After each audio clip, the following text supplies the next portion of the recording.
വല്ലഭന് പുല്ലും ആയുധമാണട എന്ന ലൈനിൽ നഖങ്ങളെ തന്റെ സംരക്ഷണ കവചമാക്കുന്നവരാണ് പൂച്ചകൾ.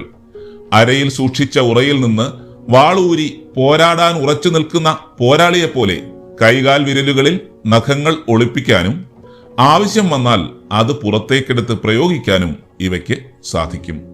വിശ്രമിക്കുന്ന അവസ്ഥയിൽ പൂച്ചയുടെ നഖങ്ങൾ അകത്തേക്ക് വലിഞ്ഞ് ത്വക്കും രോമങ്ങളും ചേർന്ന് മൂടപ്പെട്ടിരിക്കും.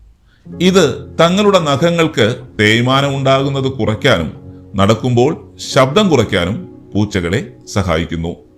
ഇര തേടുമ്പോഴും പ്രതിരോധം ആവശ്യമാകുമ്പോഴും മരം കയറുമ്പോഴും പുതപ്പ്, വസ്ത്രങ്ങൾ എന്നിവയടക്കമുള്ള മിനുസമുള്ള പ്രതലത്തിൽ നടക്കുമ്പോഴും തങ്ങളുടെ നഖങ്ങൾ പൂച്ച പുറത്തേക്ക് നീട്ടാറുണ്ട്. നഖങ്ങളെപ്പോലെ തൊലി വരെ ഇവയ്ക്ക് ഉപകാരമാണ്.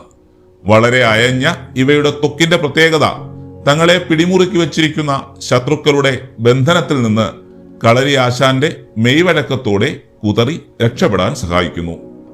കഴുത്തിനു പിന്നിലുള്ള പൂച്ചയുടെ അയഞ്ഞ ത്വക്കാണ് തള്ളപ്പൂച്ച തങ്ങളുടെ കുഞ്ഞുങ്ങളെ കൊണ്ട് നടക്കുമ്പോൾ കടിച്ചു പിടിക്കാൻ ഉപയോഗിക്കുന്നതും.